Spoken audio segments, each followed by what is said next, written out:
ത്രിയേക ദൈവത്തിന് മഹത്വമുണ്ടായിരിക്കട്ടെ. ഈ പുതിയ പ്രഭാതത്തിലും ദൈവവചനം കേൾക്കുവാനായി നമുക്കൊരുങ്ങാം. ഇന്നത്തെ നമ്മുടെ വായനഭാഗം മീഖാപ്രവചനം 5 മുതൽ 7 വരെയുള്ള അധ്യായങ്ങളാകുന്നു. ഇന്നത്തെ കുറിവാക്യം വിശുദ്ധ ലൂക്കോസ് എഴുതിയ സുവിശേഷം 19-ാം അധ്യായം 2-3 വാക്യങ്ങൾ.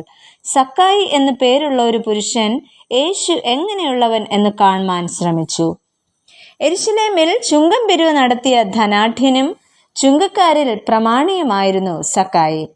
പ്രത്യക്ഷ നികുതി റോമ ഗവൺമെന്റ് നേരിട്ട് പിരിച്ചിരുന്നു എങ്കിലും പരോക്ഷമായി നികുതി പിരിക്കുന്നതിനുള്ള അവകാശം ലേലം ചെയ്ത് കൊടുക്കുമായിരുന്നു. അങ്ങനെ ഏറ്റവും കൂടുതൽ തുകയ്ക്ക് ലേലം പിടിക്കുന്ന വ്യക്തി ലേലത്തുക മുൻകൂറായി അടയ്ക്കുകയും തുടർന്ന് പ്രാദേശിക തലത്തിൽ നികുതി അദ്ദേഹം പിരിച്ചെടുക്കുകയും ചെയ്യും. മിക്കവാറും യഹൂദരായിരുന്നു ചുങ്കം പിരിവുകാർ. റോമ ഗവൺമെന്റിനു വേണ്ടി കരം പിരിക്കുന്നവരെന്ന നിലയിലും കൂടുതൽ തുക ഈടാക്കുന്നവരെന്ന നിലയിലും ഇവർ ജനങ്ങളുടെ വിരോധം സമ്പാദിച്ചവരായിരുന്നു. സക്കായി ചുങ്കക്കാരിൽ പ്രമാണിയും ആയിരുന്നു. യേശുവിൻ്റെ സാന്നിധ്യം സക്കായിയുടെ ജീവിതത്തിൽ മാറ്റം ഉളവാക്കുന്നു. ഈ പ്രഭാതത്തിൽ സക്കായിയുടെ ചില പ്രത്യേകതകൾ നമുക്ക് ചിന്തിക്കാം. ഒന്നാമതായിട്ട് സക്കായിൽ ഒരു അന്വേഷകന്റെ ഭാവം നമുക്ക് ദർശിക്കാം. യേശുവിനെ അന്വേഷിച്ചിറങ്ങുന്ന സക്കായി, അദ്ദേഹത്തിൻ്റെ ഒരേ ഒരു ആഗ്രഹം യേശുവിനെ കാണുക എന്നതായിരുന്നു. അതിനുള്ള തടസ്സങ്ങൾ അനവധി സക്കായിയുടെ ജീവിതത്തിൽ ഉണ്ടായിരുന്നെങ്കിലും കാണുക എന്നത് ഒരു വലിയ ആഗ്രഹമായി അഥവാ അടങ്ങാത്ത ആഗ്രഹമായി അവശേഷിച്ചു.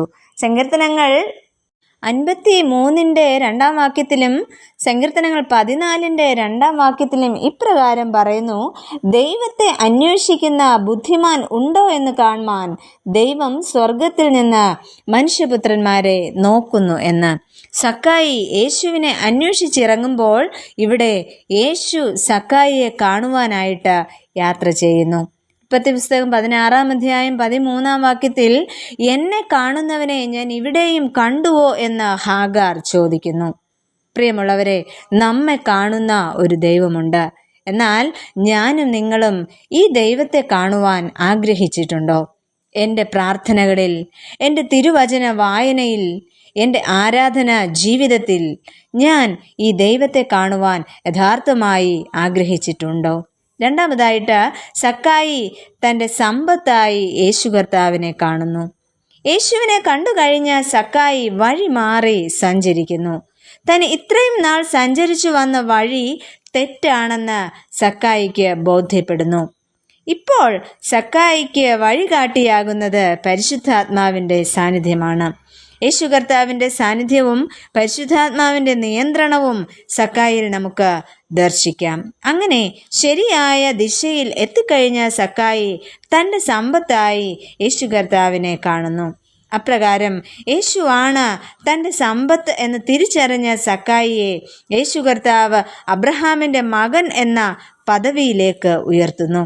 ഇത്തരത്തിൽ നീതിപൂർവമായ നിലപാടുകളിലൂടെ ഒരു വലിയ വിശ്വാസ പൈതൃകത്തിൻ്റെ അവകാശിയായി സക്കായി മാറ്റപ്പെടുന്നു.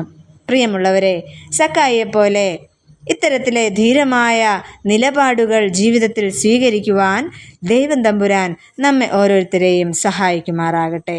നമുക്ക് പ്രാർത്ഥിക്കാം.